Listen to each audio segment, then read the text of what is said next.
اعوذ باللہ من الشیطان الرجیم، بسم اللہ الرحمن الرحیم۔ خواتین و حضرات، شاہد راٹھور کا اسلام قبول کیجئے۔ تھامس ایڈسن مشہور عالم سائنسدان تھا جس کی درجنوں ایجادات سے آپ لوگ بخوبی واقف ہیں۔ وہ جب چھوٹا تھا تو شدید بہار کی وجہ سے اس کی قوت گویائی ختم ہو گئی تھی۔ اس کو اسکول بھیجنا شروع کیا۔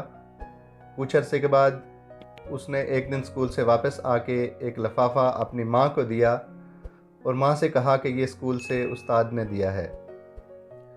ماں نے اسے کھول کے پڑھا تو اس کی آنکھوں میں آنسو آ گئے۔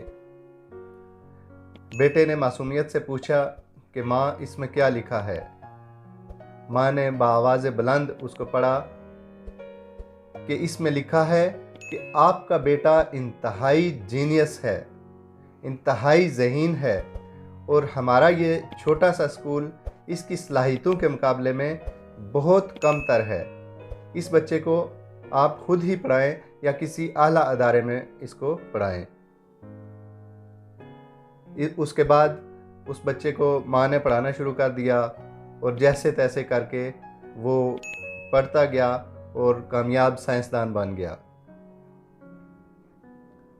بہت عرصہ بعد جب اس کی والدہ وفات پا چکی تھی تو ایک دن وہ اپنے گھر کی الماریوں کو سیٹ کر رہا تھا۔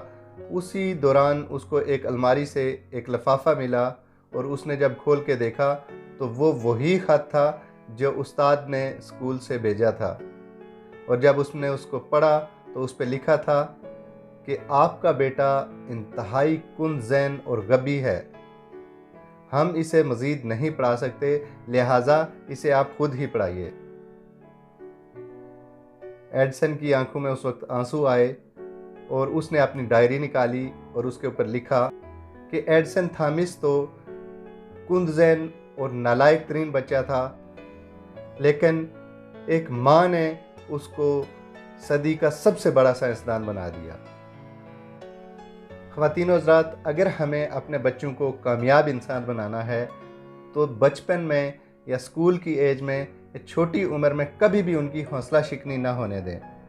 ان کی حوصلہ افزائی کریں اور ان کے خیالات کو بلند رکھنے کی کوشش کریں، ان کو وسعت پرواز دینے کی کوشش کریں تاکہ ان کے حوصلے بلند ہوں، ایک جذبہ ان کے اندر پیدا ہو اور وہ کامیاب ترین لوگوں میں شامل ہو جائیں۔ اگر ہم ان کی حوصلہ شکنی کریں گے، ان کے اندر کوئی اگر قدرتی طور پر یا کسی بھی طرح سے کوئی کمزوری ہے تو اس کمزوری کو اس کی کمزوری نہ بننے دیں، بلکہ اس کمزوری کو اس کی کامیابی کا ذریعہ بنائیں۔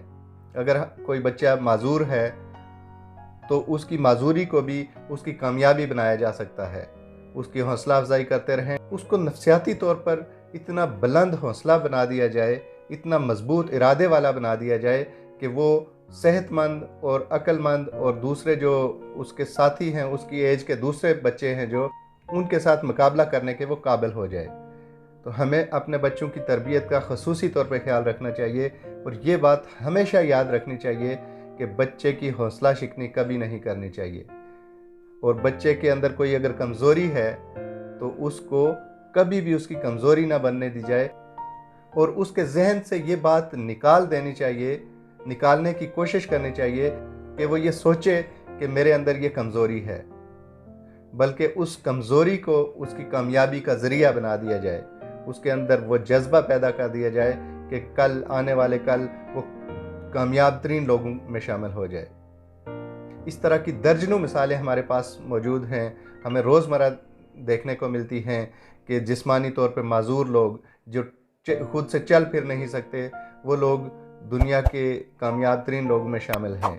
اور اگر ہم بچوں کی حوصلہ شکنی کریں گے تو وہ ذہین ہونے کے باوجود، قابل ہونے کے باوجود، صحت مند ہونے کے باوجود وہ کبھی بھی کامیاب نہیں ہو سکیں گے، وہ ناکام زندگی گزاریں گے۔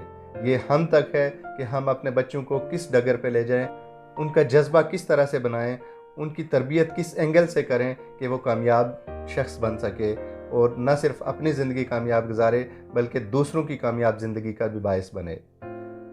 شاہد راٹھور کو دیجیے اجازت۔ اللہ نگہبان۔